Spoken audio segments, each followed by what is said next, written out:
రుద్రాని భర్తను తీసుకొచ్చి షాక్ ఇచ్చిన కావ్య, అప్పుని కోడలుగా అంగీకరించిన ధాన్యలక్ష్మి, రుద్రాని చెంప పగలగొట్టిన రుద్రాని భర్త, ఆనందంలో రాజ్ కళ్యాణ్ అపర్ణ. ఇంతకు ఏం జరిగింది? అసలు రుద్రాని భర్తను కావ్య తీసుకురావడం ఏంటి? మరి అప్పుని ధాన్యలక్ష్మి కోడలుగా అంగీకరించిందా? అసలు ఏం జరిగిందనేది వీడియోలో చూస్తే తెలుసుకునేద్దాం. బ్రహ్మముడి అప్కమింగ్ ఎపిసోడ్స్లో ఏం జరగబోతుందో ముందుగా తెలుసుకోవాలి అనుకుంటే వీడియోని లైక్ చేయండి, ఛానల్ని సబ్స్క్రైబ్ చేసుకోండి, పక్కనే ఉన్న బెల్ సింబల్లో ఆల్ పై క్లిక్ చేయండి. ఎలా చేయడం వల్ల అందరికంటే ముందుగా చూడవచ్చు. మొత్తం మీద చూసుకున్నట్లయితే ఇంకా కళ్యాణ్ని అప్పుని ఇద్దరిని కూడా పూజ దగ్గరికి తీసుకొస్తారు. ఇంకా అక్కడికి పూజకు వచ్చినప్పటి నుంచి కూడా రుద్రాని ధాన్యలక్ష్మి ఇద్దరు కూడా ఒక రకంగా చాలా దారుణంగానే అప్పు కుటుంబాన్ని ఇటు కావ్యని అందరినీ కూడా అవమానకరంగానే మాట్లాడతారు. ఇంకా ముత్తైదువులు పిలిపించిన తర్వాత ముత్తైదువులతో కూడా అలాగే మాట్లాడించేసరికి కళ్యాణ్ చాలా బాధపడతాడు. ఇలాంటి అవమానం చేయడం కోసమేనా ఇక్కడికి రమ్మని చెప్పారు నానమ్మ అని చెప్పనేసరికి, అది కాదురా కళ్యాణ్ అని చెప్పాను, కానీ నేను అప్పుడే చెప్పాను, ఇంటికి వస్తే అమ్మ కానీ రుద్రాని అత్త కానీ మమ్మల్ని చూసి ఓర్వలేరని నేను ఇంటికి రానని చెప్పాను. కానీ నా మాట వినిపించుకోకుండా పూజ అది ఇది అని చెప్పి ఇక్కడికి రమ్మన్నారు. ఇక్కడికి వచ్చినప్పటి నుంచి కూడా అప్పుని ఎన్ని మాట్లాడుతున్నారో మీరే గమనిస్తున్నారు కదా. అసలు మేము ఏం తప్పు చేశాము? ప్రేమించి పెళ్లి చేసుకోవడం మేము చేసిన తప్ప? అయితే నేను ప్రూవ్ చేసుకోవాలనే కదా బయట ఉండిపోయాను. మా అమ్మే గనక నన్ను అర్థం చేసుకుని ఉంటే నాకు ఈ పరిస్థితి వచ్చేది కాదు కదా నానమ్మ. నేను పెళ్లి చేసుకున్నందుకు మా అమ్మకు సంతోషంగా లేదు, అప్పుని పెళ్లి చేసుకున్నందుకే మా అమ్మ ఎంతో బాధపడిపోతుంది. కొడుకు ఎక్కడున్నా సంతోషంగా ఉండాలని తల్లిదండ్రులు కోరుకుంటారు కదా. మరి మా అమ్మ ఏంటో నా బాగు కోరుకోవడం లేదు, నేను సంతోషంగా ఉండడం మా అమ్మకు నచ్చడం లేదు. అందుకే రుద్రాని అత్తతో కలిసి నన్ను నా భార్యను ఇంతలా బాధ పెడుతూ అవమానపరచాలని చూస్తుంది అని చెప్పి ఇంకా కళ్యాణ్ అయితే కళ్ళంట నీళ్ళు తెచ్చుకుంటాడు. ఇప్పుడు సంతోషంగా ఉందా ధాన్యలక్ష్మి? ఇంటికి వచ్చిన కొడుకు కళ్ళంట నీళ్ళు తెచ్చుకుంటున్నాడు, అది ఒక మగవాడయ్యుండి కళ్ళంట నీళ్ళు తెచ్చుకునేటట్టు చేశావు. అంత గొప్పది నీ తల్లి ప్రేమ. రుద్రాని మాటలు నమ్మి నువ్వు చాలా దిగజారిపోతున్నావు ధాన్యలక్ష్మి. ఇంకా పాతాళానికి పడిపోతే ఆ తర్వాత అందులోంచి నువ్వు బయటికి రావడం నీ వల్ల కాదు. అయినా నీకు ఎప్పటికప్పుడు మేము హెచ్చరిస్తూనే ఉన్నాం, కానీ నువ్వు రుద్రాని మాటల్ని బాగా నమ్ముతున్నావు. నీకు ఇంట్లో మంచి ఎవరైనా చేస్తున్నారు అంటే అది రుద్రాని అనే భ్రమలోనే నువ్వు ఉన్నావు అని చెప్పనేసరికి, అదేంటి వదిన నన్ను అంటారని చెప్పాను, కానీ ఇంకా చాలు రుద్రాని, నువ్వు నోరు మూసేస్తే బాగుంటుంది. ఇంకొకసారి నువ్వు మళ్ళీ మాట్లాడేవంటే మాత్రం అస్సలు ఊరుకోను అని చెప్పనేసరికి ఇంకా దెబ్బకి రుద్రాని నోరు మూసేస్తుంది. ఇంకప్పుడు సంతోషంగా ఉంటుంది కదా లక్ష్మి, వెళ్ళి కడుపు నిండా తిని కంటి నిండా నిద్రపో. వాళ్ళు ఎంత బాధపడితే ఏముంది, ఎక్కడ బాధపడితే ఏముంది, నువ్వు సంతోషంగా ఉండడమే కదా కావాలి.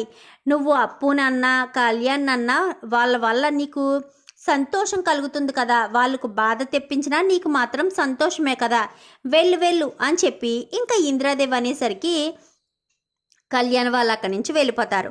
ఇంకా ఇదంతా కాదు, రుద్రాని గారి గురించి అత్తయ్యకి తెలియాలి, చిన్న అత్తయ్య తెలుసుకోవాలి. ఆ రకంగా నేను ఏదో ఒకటి చెయ్యకపోతే మాత్రం ఉపయోగం లేదు. అప్పుడే రుద్రాని ఏంటో ఆ చిన్న అత్తయ్యకి తెలిస్తేనే అప్పుని కోడలుగా అంగీకరిస్తారు. అసలు రుద్రాని మనసులో ఏముందో, బుర్రలో ఎలాంటి చెడు ఆలోచన ఉందో అన్న విషయం తెలియచెప్పాలి అని చెప్పి కావ్య అయితే ఆలోచిస్తూ ఉండగా, దేని గురించి ఆలోచిస్తున్నావు కళావతి అని చెప్పాను, కానీ రుద్రాని గారి ఆట ఎలా కట్టించాలా అని ఆలోచిస్తున్నాను. నేను ఎప్పుడు కూడా కవిగారు ఇక్కడికి వస్తానంటే నా మొహం మాడిపోతుంది అని మీరు అనుకుంటున్నారు కదా. ఈరోజు జరిగిన దాని గురించి మీరు చూసే ఉంటారు కదా. మరి ఈరోజు జరిగింది మీకు ఎలా అనిపించింది? నా మొహం మాడిపోవడంలో మీకు బాధ అనిపించిందా, లేక అప్పు కళ్యాణ్ అవమానపడడంలో బాధ అనిపించిందా? నాకు ముందే తెలుసండి, ఇక్కడికి అప్పు కళ్యాణ్ వచ్చిన మరుక్షణం నుంచి కూడా ఈ రాబందులు ఎలా పీక్కు తింటాయో నాకు బాగా తెలుసు. అప్పు ఇంట్లోకి రావాలి అంటే ధాన్యలక్ష్మి అత్తయ్య మనస్ఫూర్తిగా తనను కోడలుగా అంగీకరించిన తర్వాత ఇంట్లో అడుగు పెడితే అప్పు అయినా కళ్యాణ్ అయినా సంతోషంగా ఉంటారు.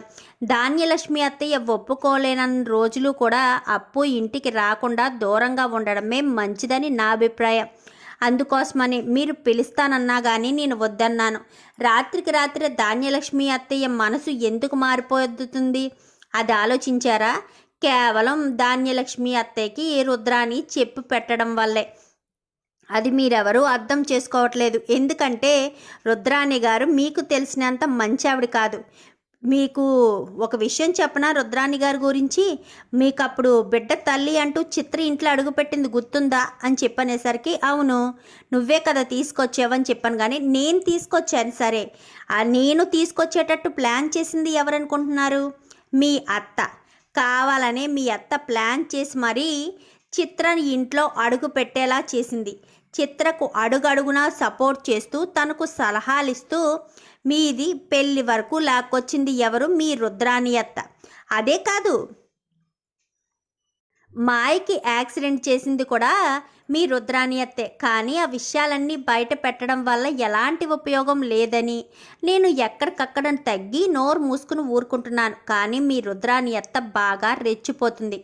సరిగ్గా సరైన చోట తగలాలి అంటే ఏం చేయాలా అని ఆలోచిస్తున్నాను అని చెప్పనేసరికి, మరి రుద్రాణి అత్త గురించి నాకైతే ఏం తెలియదు కానీ మా మామయ్యకైతే తెలియచ్చు అని చెప్పనేసరికి, మీ మామయ్య ఎవరు అని చెప్పాను. కానీ ఇంకెవరు? మా రుద్రాణి అత్త భర్తే అని చెప్పనేసరికి, ఆవిడికి భర్త ఉన్నారా అని చెప్పాను. కానీ అలాగడిగేవని చెప్పనేసరికి, మరి ఆవిడ ఇక్కడ ఉంటుందని చెప్పాను. కానీ భర్తతో పడలేక మా మామయ్య చాలా మంచివాడు, రుద్రాణి అత్త గయ్యాలిది, మామూలుగా కాదు. అక్కడ అందరినీ కూడా గొడవలు పెట్టి ఎప్పుడు ఇంట్లో గొడవలు జరిగేటట్టు మాయ మాటలు చెప్పి చేస్తూ ఉండేది. అప్పుడే మా మామయ్య వాళ్ళ అమ్మకు కూడా చాలా హెల్త్ ప్రాబ్లమ్స్ వస్తే ఇంకా అప్పుడే మా మామయ్య ఇద్దరు విడాకులు తీసుకోమని అంటే, నాకు విడాకులు అక్కర్లేదని పిల్లల్ని తీసుకుని పుట్టింటికి వచ్చేసింది అని చెప్పనేసరికి, అయితే మనం ఒకసారి మీ మామయ్యతో మాట్లాడాలి. రుద్రాణి గారి గురించి మీ మామయ్యని ఇక్కడికి తీసుకొస్తేనే అసలు విషయాలన్నీ బయటపడతాయి. అసలు రుద్రాణి గారు అక్కడ ఏం చేసి వచ్చారు, ఏం చెయ్యాలనుకుని వచ్చారు అన్నీ కూడా తెలుస్తాయి అని చెప్పి ఇంకా కావ్య రాజ్ ఇద్దరు కూడా అక్కడికి వెళ్తారు. వెళ్ళేసరికి, రాజ్ చాలా రోజులకు వచ్చావని చెప్పాను కానీ ఏమి రావడమో ఏంటో అని చెప్పి కావ్య అంటది. ఈ అమ్మాయి ఎవరు రాజ్ అనగానే నా భార్య అని చెప్పాను. కానీ బాబాయ్ గారు అని చెప్పనేసరికి, ఎంత ప్రేమగా బాబాయ్ గారు అని పిలుస్తున్నావమ్మా, చెప్పమ్మా అని చెప్పనేసరికి ముక్కుసూటిగా అడిగేస్తున్నాను. ఎందుకంటే అక్కడ మాకు అంత ఇబ్బందికరంగా ఉంటుంది. రుద్రాణి గారు అసలు ఇక్కడ ఏం పని చేస్తే మీకు నచ్చక ఇంట్లోంచి పంపించేశారు? ఆవిడ మెంటాలిటీ ఎలాంటిది? అసలు ఆవిడ గురించి మీకు పూర్తిగా ఏం తెలుసు అని చెప్పి అడిగేసరికి, రుద్రాని ఎవ్వరు కూడా సంతోషంగా ఉంటే చూడలేదు. నన్ను ఇష్టం లేకుండా పెళ్లి చేసుకున్న ప్రతిరోజు నాకు టార్చరే చూపించేది. ఇద్దరు బిడ్డల్ని ఎలా కన్నదో నాకైతే అర్థం కాదు. కానీ నేను ఏ రోజు కూడా మనశ్శాంతిగా కంటి నిండా నిద్రపోయింది లేదు. ఎప్పుడు మా అమ్మతో ఏదో ఒక గొడవ పెడుతూనే ఉండేది. మా అమ్మ ఏమీ అనకపోయినా అన్నట్టుగానే చేసేది, లేదంటే ఇంట్లో వాళ్ళతో గొడవలు పడుతూ ఉండేది. అసలు రుద్రాని ఉన్న చోట సంతోషానికే అసలు అవకాశమే ఉండదు అని చెప్పనేసరికి, మరి మీ అమ్మగారు అని చెప్పాను. కానీ మా అమ్మగారు ఎక్కడున్నారు? మా అమ్మగారు చనిపోవడానికి కారణం కూడా రుద్రానియే కదా. మా అమ్మ ప్రాణాలతో కొట్టుమిట్టాడుతుంటే మంచినీళ్ళు అడిగితే మంచినీళ్ళు కూడా ఇవ్వలేదు. నేను చూసి గబగబా వెళ్ళి ఇచ్చేలోపే అమ్మ ఊపిరిపోయింది. ఇంకా నా తల్లి గురించి నేను ఇంకా రుద్రాణిని ఒక్క క్షణం కూడా భరించలేక, నా తల్లే నాకు దూరమైనప్పుడు ఇంకా రుద్రాణిని నేనెందుకు భరించాలని చెప్పి రుద్రాణిని పుట్టింటికి పంపించేశాను అని చెప్పి ఇంకా చెప్తారు. కాదు బాబాయ్ గారు, నేను ఒక హెల్ప్ చేస్తాను, చేస్తారా అని చెప్పనేసరికి, చెప్పమ్మా అని చెప్పాను. కానీ ఇంకా జరిగిన విషయం అంతా కూడా చెప్పుకొస్తాడు రుద్రాణి భర్తకైతే. చెప్పుకొచ్చేసరికి ఎంత జరుగుతుందా, మరి ఎంత జరుగుతున్నా ఏం చేయలేని పరిస్థితికి వచ్చేసారా అనగానే, ధాన్యలక్ష్మి అత్తయ్య పూర్తిగా రుద్రాణి గారి మాయలో పడిపోయింది. ఆ మాయలోంచి బయటికి రావాలి అంటే మీరు రుద్రాణి గారి దగ్గరికి రావాలి అని చెప్పనేసరికి ఇంక ఈలోపు ఫోన్ వస్తుంది. ఫోన్ రావడంతో, ఏంటి అంత పని చేస్తున్నాడా రాహుల్ అని చెప్పనేసరికి, ఏమైంది బాబాయ్ గారు అని చెప్పాను. కానీ ఏమైంది మామయ్య అనగానే, రాహుల్ స్మగ్లింగ్ బిజినెస్ చేస్తున్నాడంట. ఇదంతా రుద్రానికి తెలిసే జరుగుతుందేమో అని చెప్పి ఆ వంకని ఈ వంకన అని బయలుదేరి ఇక్కడికి వస్తాడు. ఇక్కడికి రావడంతో రుద్రాని భర్త ఇప్పుడుకి వచ్చి రుద్రాని అక్కడి నుంచి వచ్చిన తర్వాత ఇక్కడికి రాలేదు. ఎందుకంటే తను ఇక్కడికి వచ్చాడంటే రుద్రాని నిజస్వరూపం గురించి ఇక్కడ వాళ్ళందరికీ తెలిసిపోతుందన్న విషయం రుద్రానికి తెలుసు. అందుకని రుద్రాని భర్త రావడంతో రుద్రాని టెన్షన్ పడిపోతూ ఉంటుంది. ఏంటి రుద్రాని, నీ గురించి నిజాలు బయట పెట్టేస్తానన్నా అంత టెన్షన్ పడిపోతున్నావు అని చెప్పనేసరికి నా గురించి నిజాలేంటి అని చెప్పాను. కానీ నీ కళ్ళు ఎలాంటిదో నీ బుద్ధి ఎలాంటిదో ఇక్కడ వాళ్ళందరికీ కొంచెం కొంచెమే కానీ తెలిసి మరి ఎక్కువగా తెలిసింది నాకే కదా. నీ వల్ల నష్టపోయింది కూడా నేనే కదా.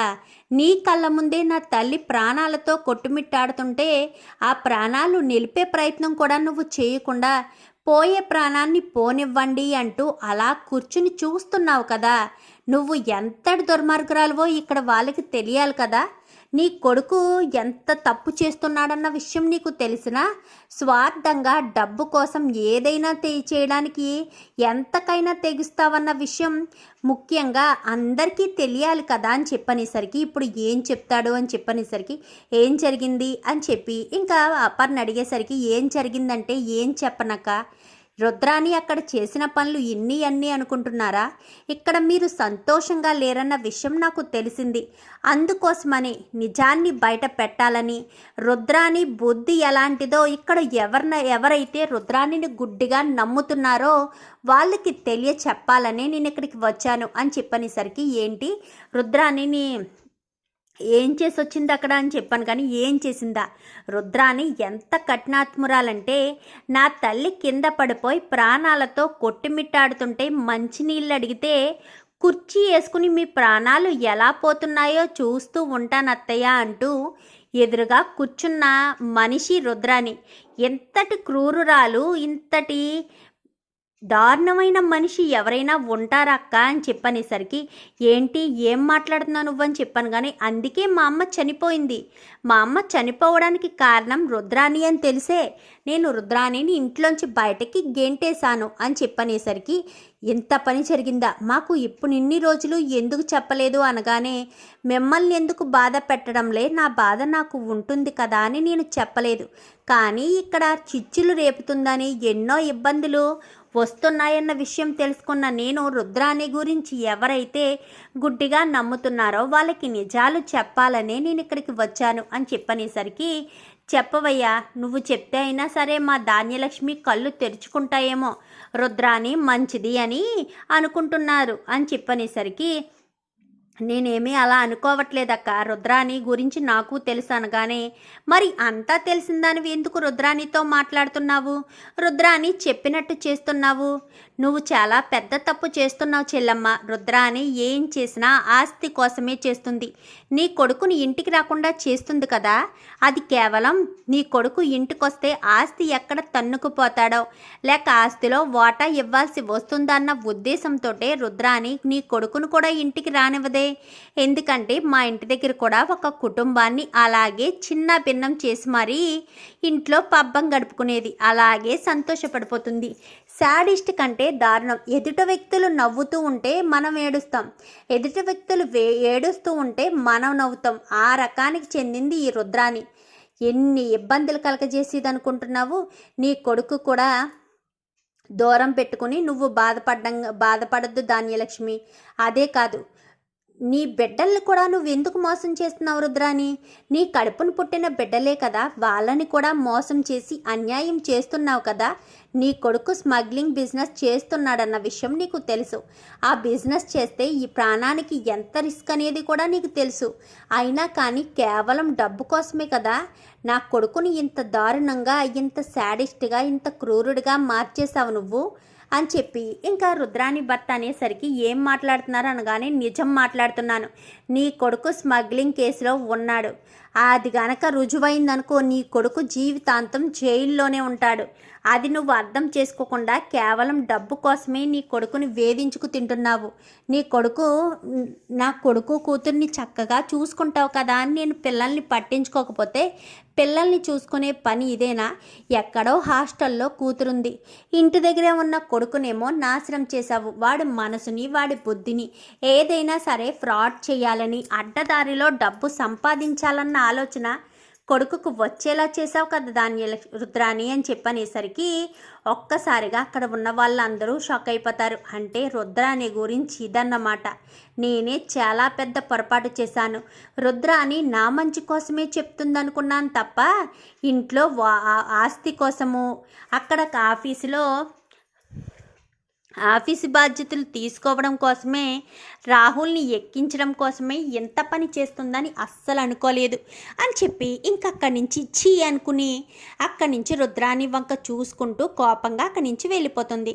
ఇంకా అపర్ణకైతే అర్థమవుతుంది రుద్రాని మీద అపర్ణకు కోపం, ధాన్యలక్ష్మికి కోపం పెరిగింది అని. ఇదే సరైన సమయం రుద్రాని నుంచి పూర్తిగా ధాన్యలక్ష్మిని దూరం చేసి కళ్యాణ్ని, అప్పుని ఇంటికి తీసుకురావాలి అని చెప్పి ఇంక వెంటనే ధాన్యలక్ష్మి దగ్గరికి వెళ్తుంది. ఏంటి ధాన్యలక్ష్మి, రుద్రాని గురించి తెలిసినా కానీ నువ్వు ఇంత సైలెంట్గా ఉన్నావనుకుంటున్నావా?